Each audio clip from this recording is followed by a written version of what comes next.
What up, everybody? What I got for you today, well, next, because I just did another one. The Jump talks about the comeback story of Gerald Green with the Rockets. You know, Gerald Green was, one of the players that came out of high school, so it pretty much was already destined for him to fail, you know what I'm saying? Because only like a handful of players that came from straight out of high school, panned out. But, majority of them did okay, you know what I'm saying? So they trying to say he got a comeback story. So let's listen to it and see what they talking about, man. Let's go. An answer to anything of that nature, not with both James Harden and Kevin Durant sitting out. But what's great about the NBA is that sometimes, as we're all obsessing about these league-wide, big, long-term questions, what we get instead is something small and different and altogether wonderful. Sometimes we get Gerald Green. Gerald Green. You know Green. He was one of the last players to enter the NBA straight out of high school, and to be honest, one of the better examples probably of why they changed the rule. He was clearly talented. I mean, the man won the 2007 Slam Dunk competition by jumping over a table. He was the runner-up the year after that. Remember the cupcake birthday candle dunk? Should have won. Oh, yeah. Right? Should have won. It was a fan vote that year. That was a mistake. Tight. Anyway, he was also a little bit immature, and when Boston traded him to Minnesota in the Kevin Garnett deal, it started a long stretch where he couldn't really find his role and didn't really develop.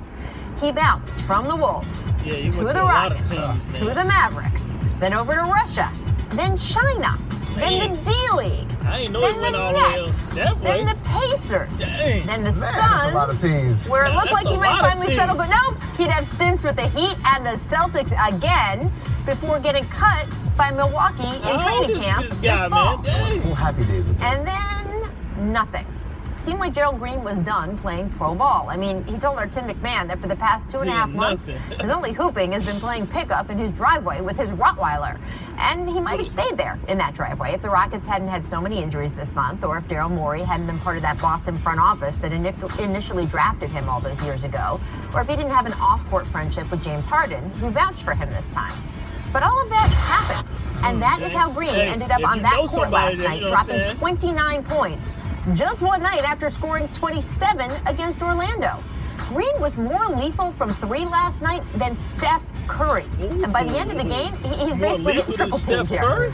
Mike D'Antoni's system is just the perfect fit for Green. And now Woj is reporting Houston will guarantee his $1.4 million contract for the rest of the season. And of course, this isn't going to be franchise-altering for the Rockets. When the big games come in April and May, no one expects Green to be the deciding factor. But for one night, last night, it wasn't about that. It was about a great comeback story, and it was delightful. Stack, you're someone who has had different roles on different teams. Why do you think it is clicking here this time, finally, for Gerald Green? Well, it shouldn't be a surprise to anyone. This is what he's done. He's a scorer. This has been his role on every team he's been on. To come in and put up buckets. People probably overlook some things because maybe he's not aggressive on defense, or maybe they expect more out of him on defense since he's so athletic. But he's a scorer. He's been a scorer his whole career. Every team he's been on, he's been a scorer. He's one of those guys that stay ready. So I'm not surprised that he's having this success. I think he's definitely going to help this team going down in the playoffs. See, I didn't see anything last night that was like, oh, Gerald Green could do that? He's been doing that at all those stops. And by the way, that's exactly right. There's two ways to look at it. He didn't do enough to stick, or maybe he's doing enough to get another chance and another chance and another chance. And that's what this league is about. If you have talent, it takes a lot for teams to be like, I don't want any parts of that talent. Right. So that right there, some might look at it like, ooh, you're not good enough to stick. If I'm him, I feel good. Look how many teams still want me and still interested in me. Right. As far as playing here in Houston, obviously, look, Mike D'Antoni has a long history of guys who have no conscience, right? Quentin Richardson was a guy like that. Eddie House was a guy like that. You look at all the different teams Mike D'Antoni coach. He's had this kind of guy who can give you 26 on any given night like that. So I don't. And he wasn't it's not a big deal to me because this is who he is. And he's home. And he's home. That's right. He's got some energy. I was texting with Daryl Morey last night and kind of being like, well, what's working now? And he said, you got to give him credit. It seems like he is being more aggressive, as you say, Stack. On defense, that effort is there. Maybe after 10, 12 stops, you're saying, I've been in my driveway with my Rottweiler. I better try on defense. There's that. And there's also, if you look at all those stops, his first couple of months always looks really good. Right. And then after a while, you start to the It's warts. January. They just need a few months You from don't get that now. much playing time. The coaches don't rely on you that much. Like I said, it was funny because I was just at the barbershop. Took my son to get his haircut yesterday, and we was in there talking about, the Cavs. You know what I'm saying? And how Isaiah Thomas back and he gonna do some things. I was like, whatever. I don't think so. That was just one game. You put him in, see what he could do. He actually did pretty well. He had like 17 points, 19 points, 17, 19 points, something like that. 6 assists. You know what I'm saying? So he started talking about Gerald Green. You know what I'm saying? And you know what I'm saying? He was talking about people that was trash. And I told him, like, come on now, man, this dude is not trash.